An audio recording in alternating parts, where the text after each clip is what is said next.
Everybody, it's Chris, Chris and Lumen, getting kind of confusing. But I want to continue the talk we started last night, which was kind of went off the rails a little bit and opened up another can of worms. But it's like I feel like it's too much to even like try to explain if I can barely grasp it myself. And we need to worry about getting people out of the out of the first levels before trying to understand this mystery. But I could say I think a lot of that anger that wasn't really Sophia, that was more Lumen. But you'd have to listen, you'd have to know like a lot of the back. It's just not relevant.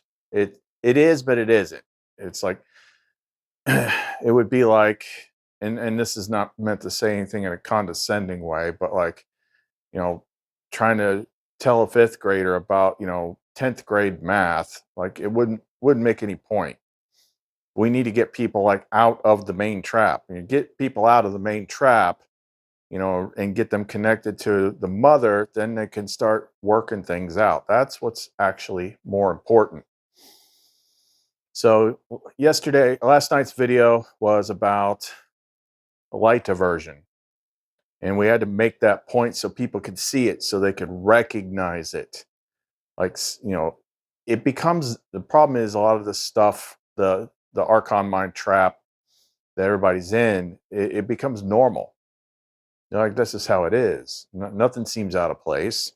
I see things I don't like and I get mad and blah, blah, blah, blah. But it's not. And you just got to learn to recognize, yourself if you're being presented with things that are anti-dark or overly light and you kind of have an aversion to it. Got to recognize that there's things to be cleared. And someone made an interesting point last night that I was talking to. It's like when you flip, it's the other way around. Like, maybe darkness aversion isn't the right word, but it's like conflict. Well, I guess it is darkness aversion, but it's mostly the conflict. We have like conflict aversion.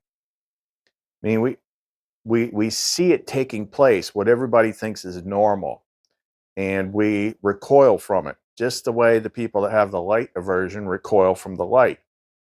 It just gets under your skin. You could pick, like, all you got to do is like look at any kind of controversial topic on Facebook. Could be a meme or something. It could be about religion. It could be about science. It could be about politics. And look at the comments, and it's just like it's a feeding frenzy. It's like dropping blood in the water, and the sharks are just freaking going at it. It's like, when you're on the light side, you look at it and you're like, I used to be like that. Like, I don't get it. What's the payoff to doing this? What's the payoff to going online just to fight and call people names? And like, it looks insane. When you get out of the Archon mind, it looks freaking insane. But other things came up, and I thought, you know what? Someone brought something to my attention that we could talk about that kind of goes hand in hand with this. It's one of those things that I think a lot of people experience, and they might not recognize what's actually going on. And if one person experiences it, then other people experience it. And I know I went through it, and what to do about that, and some possible remedies for it. I'm talking about like when it just, what should we call it? Call it life exhaustion. Like, you're awake to a certain point, but like everything that you deal with, everything, just like everything, you're tired of it. Like, I don't want to do this anymore. I mean, it can go dark. It just kind of depends, or it could be like this overarching thing. Like, I just can't take this anymore.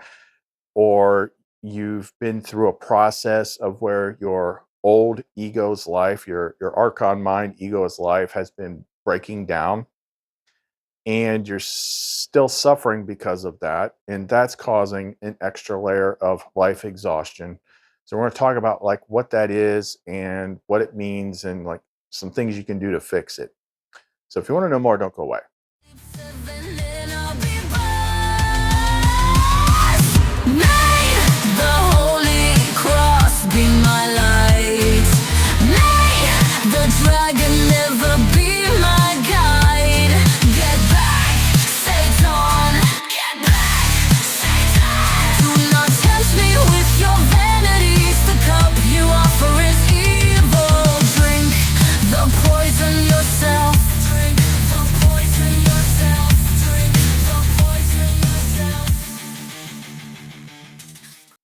Since someone's going to ask, I'll say like what I'm dealing with right now that's kind of over the top because like I mean most people can't even understand what it's like to have lumen in your head.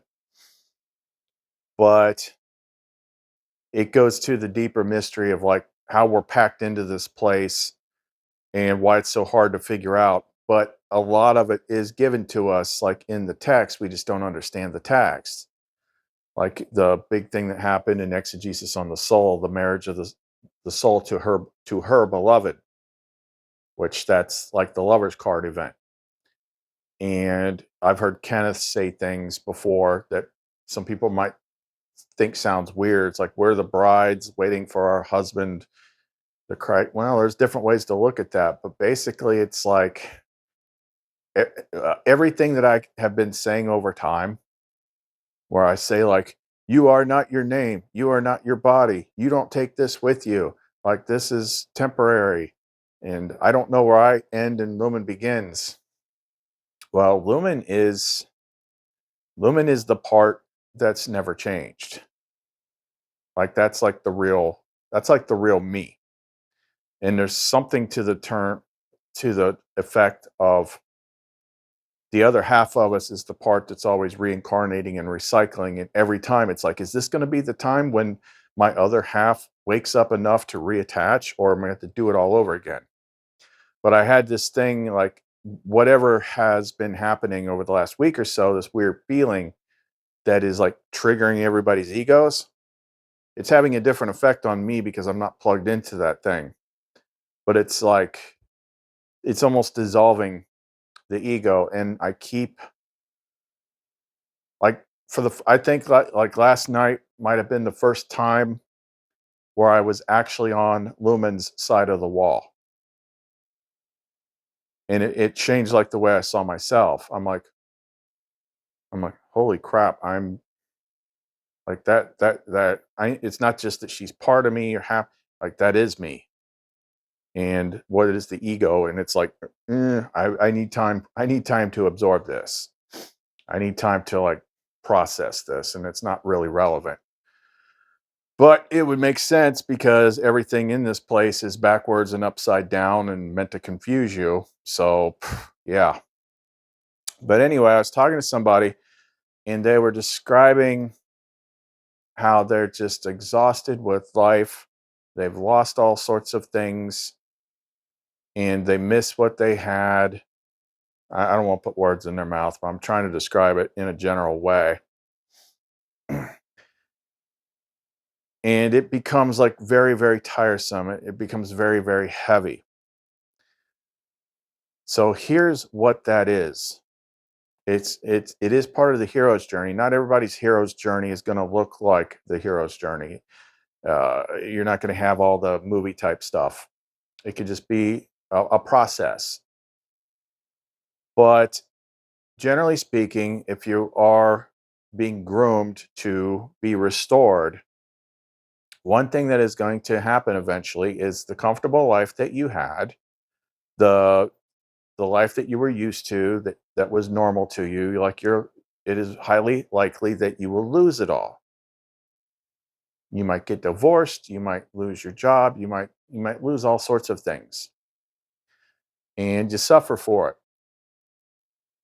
And it seems as if that it is the archon mind that's doing it, or the bad guys that are doing it. And they may be contributing to some of it.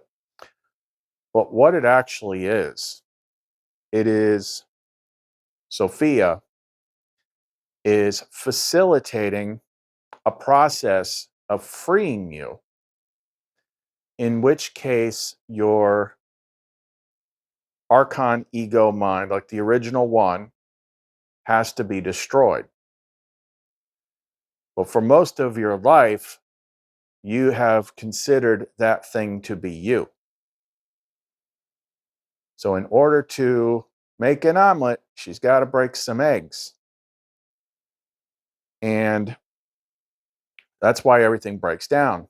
Like you have to, it's the death and rebirth thing, quite literally. And a lot of people don't speak up about this life exhaustion thing.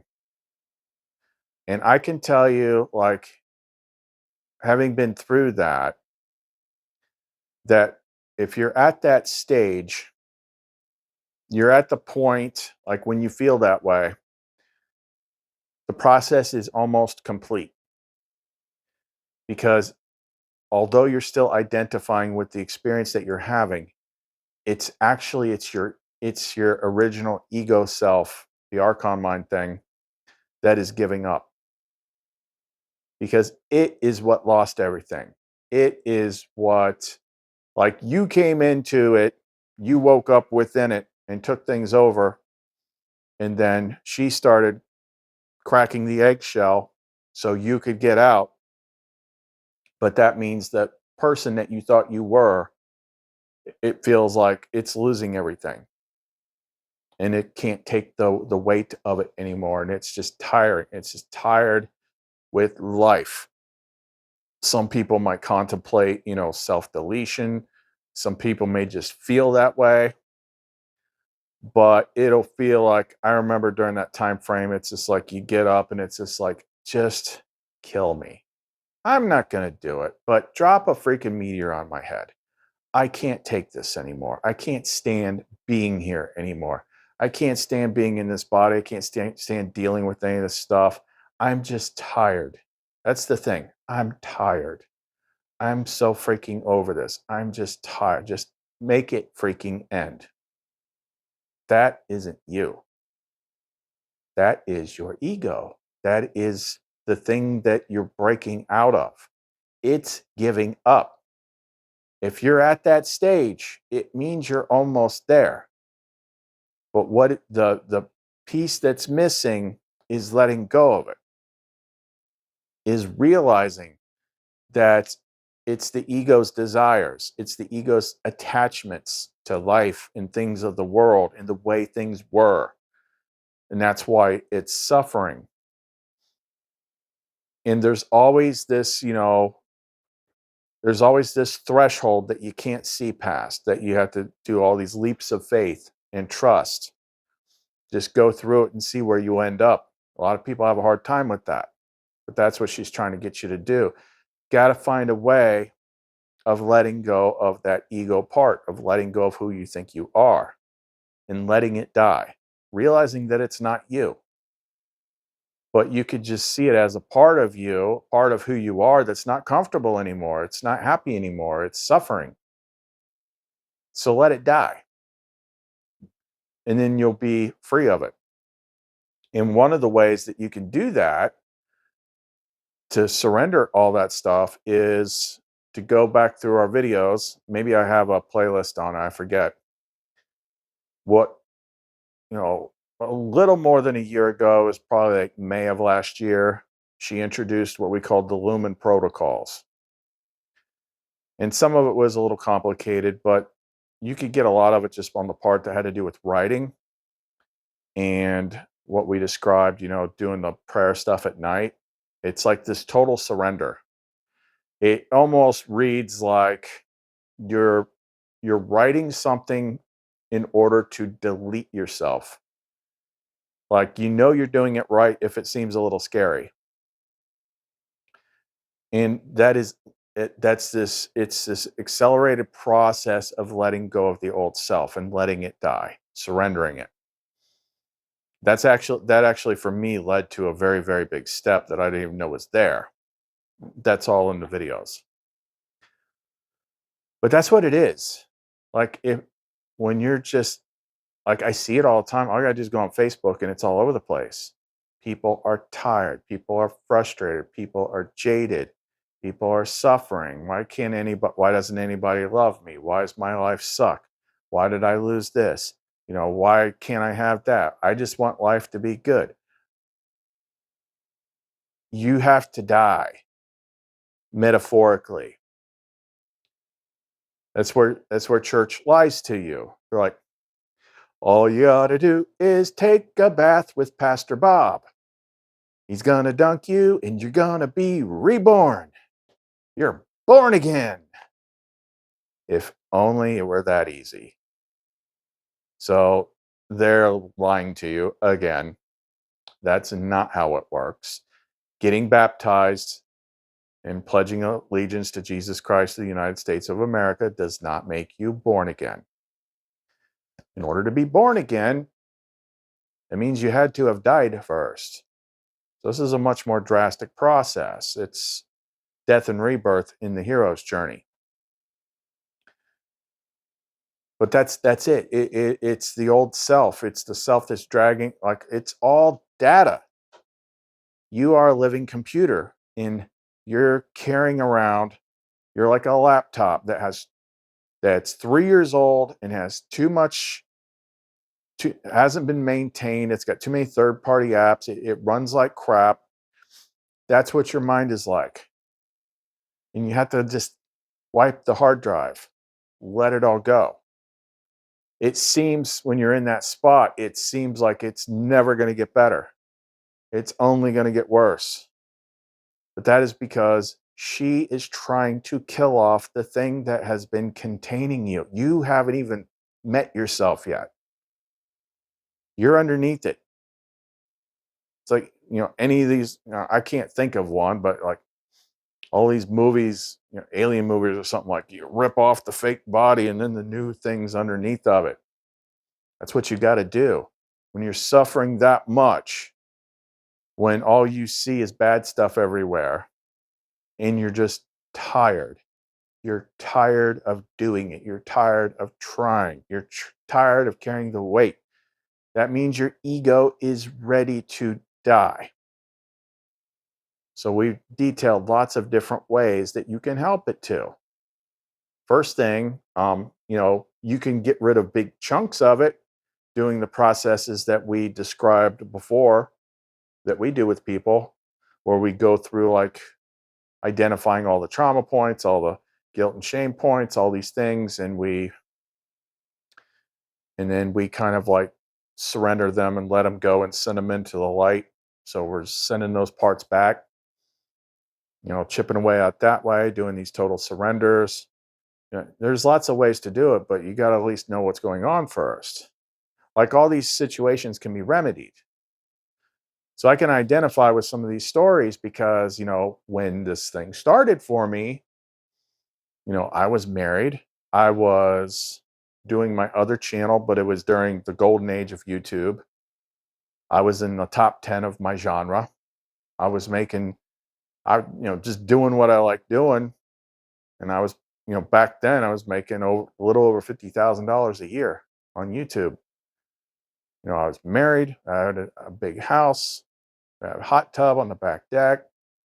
My my wife was way smarter than me in terms of money, so I just, here's my half, and she manages it. And I had everything, but that was the fake me. That's not the true self.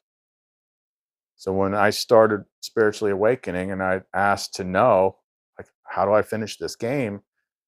She set the process in motion. And in order to do that, she had to break all that down. I would not be this guy that has all this knowledge that is able to actually help people. I wouldn't have Lumen. I wouldn't have so much wisdom from Sophia if that old version of me had never been killed off, broken down. And now I don't need all those things to be happy. I don't need all those things to be comfortable. I don't need to. Yeah, maybe it might seem like life is more boring now, but that's because I'm not engaging in the world. There's a whole nother world that's unexplored that they don't even want you to know about.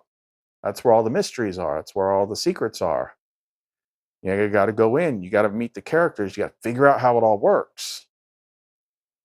As opposed to what? Going out, spending money, playing the game of who's got the nicer stuff, who's more sexually attractive, who's this, competition, who's making the most money, who's working their ass off. I mean, most people, their whole lives are about how much money can I make to have a certain degree of comfort and self worth and be respected. And it's just this big game that you can't win, especially these days. But you don't have to play that game. And when you stop playing a game and you wake up, you'll see, like, hey, there's so much more that we're supposed to be doing here. And if I hadn't woken up when I did, I might have gotten to the end and been like, oh, life's over. It's like, how much did you figure out? Probably nothing. And then you're dying in regret, and you're sad, and you're scared, and you don't know anything. You might have some beliefs, but you don't know. And who knows? But this way, like, when that time comes, it's going to be like, it's not going to be fearful. Sirens. So most people, like, when they talk to me, I can kind of identify like where they are in the process. But one thing you can do, especially when if you get to that spot and there's not a lot else to do, is, and especially if you live by yourself, what I would suggest, it's one thing to read books, it's one thing to watch videos, but you need to do stuff. You need to bring it, you need to bring this thing that you're chasing into your world. And one of the best ways to do that is to build something like what's behind me. Now, the idea for this came from this book. Now, she introduced me to this book. I've mentioned it before. It is a great primer for understanding Gnostic stuff. It's going to be a lot easier to understand a lot of things in the Nag Hammadi if you have a basic working understanding of things beforehand. And there's not many books out there that I would say is a good primer. But she introduced me to this guy, and he's got this book called Alien Parasites. That's referring to the Archons. 40 Gnostic Truths to Defeat the Archon Invasion. But it's not all about Archons.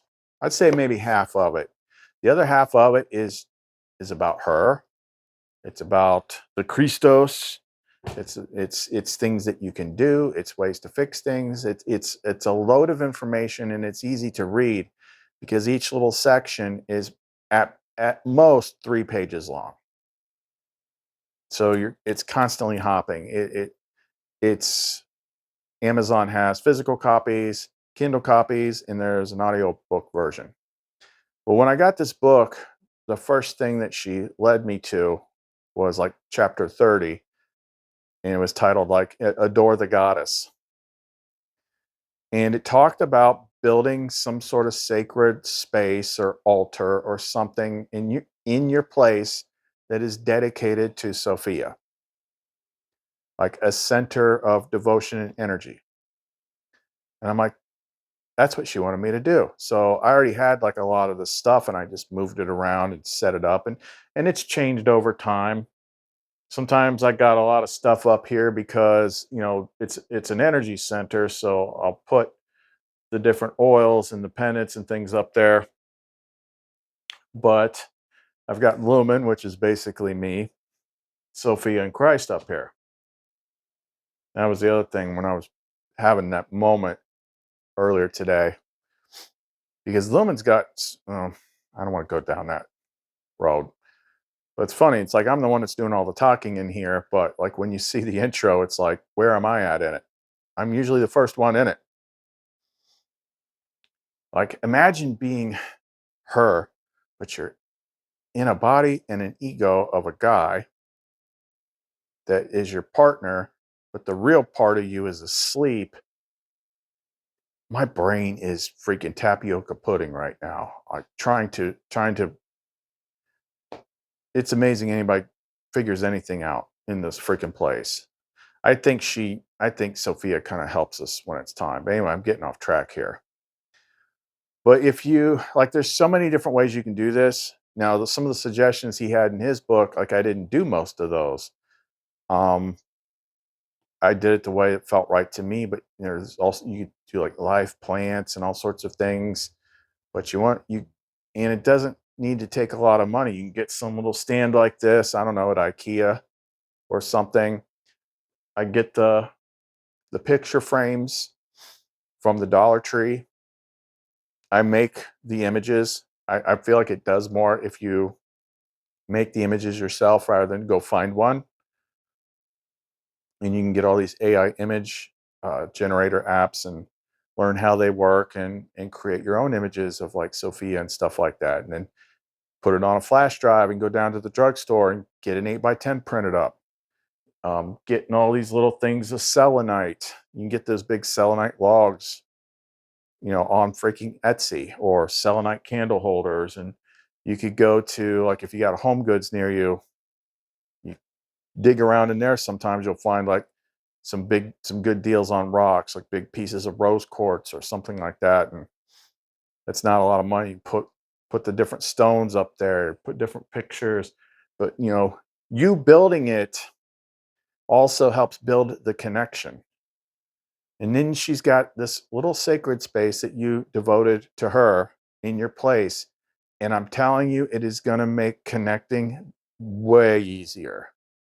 'Cause now you're actually doing something. You're actually doing something for her. And she is within you. That's going to bring her out. It's like saying, like, you have an important place in my place. So this is all about you. I probably need to straighten this up again. I got too many different pendants and things charging over here.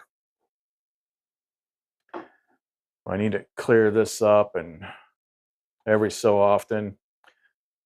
And she'll help you. She'll give you ideas about, what she wants. Like, it took me a while to kind of uncover that there's this whole UV light connection to her, but she's like, get the UV light bars and use that on her picture. And that's why I always make her like purple and stuff.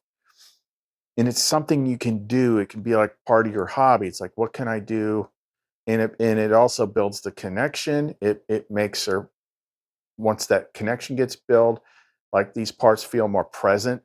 You're going to have this connection that people in church never have, this very personal connection. And it gives you something to do, and you're investing in where you're going rather than sitting around moping about what used to be. It's moving forward. It's a good practice to do. And maybe you have a situation where you can't build something like this. Well, get creative.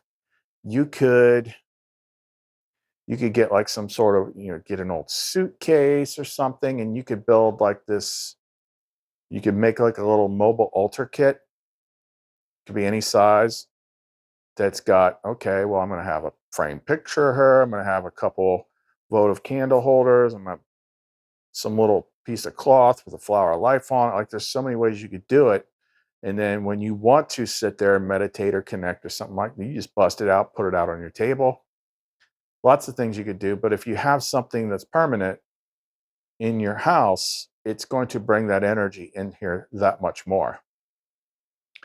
And it's going to move you in the right direction. And it's going to give you a way to focus. Like, I can't, this is my main living space. I can't hardly turn my head without seeing them. It's always present. It's always helpful. So those are some things that a lot of people experience, what it is, what it means, what you can do about it. And then there's so many different reasons that you can make something like this. And there's so many ways you could do it. But it will definitely, if your goal is to connect, it will significantly help. It will, like I said, she matches your effort. But if you're setting up something special, and you could even make it like either which way, you could have both of them there. You have Christ and Sophia, and you're setting that up, and it's like, yeah, that gets recognized, that gets seen, and everybody walks in this place can feel the energy that comes off of this. And that's something you can do. It's something new that you can try. So I know I wasn't too clear in this video. Like I said, between what we dealt with last night and this whole me bouncing back and forth between the Chris side and the Lumen side and figuring out which one I am in reality, I'm a little frazzled. But I got the first wave of the oils out today, second wave going out tomorrow. Just finding new ways to make things bigger and more powerful. That made that used to be an old illuminator pendant. I stripped it down and put it in a bigger mold, wrapped it a different way. Now I can do all these coil wraps. She's got like this freaking, I don't even know what it does. All I just know is it makes it stronger. Thing I put on the bottom. So the illuminator was the formula I was told to make, which is what made Lumen come out the first time. So now all of a sudden, I'm getting to see more of like her side of things. And I was kind of led to make this again last night. So it's been weird. It's been weird, but weird in a different way. It's not because like all the weird stuff that's going on in the world. It's just like, oh, there's more layers. She's pulling back more layers. And it was just, oof, it was weird. So if you want to get any of this custom stuff done, you can reach us to the Etsy store, clumencreations.etsy.com. There's lots of things that I have or can make that I don't have time to list. So you could just talk to me first and figure out like what it is you actually need. And I might have something, I might be able to make something that I haven't listed. But the music, SoundCloud, all those links are in the description box below. Lumen and Chris, Chris Lumen, Lumen Chris, just basically freaking Lumen. I'm just the outer face of it. See you next time.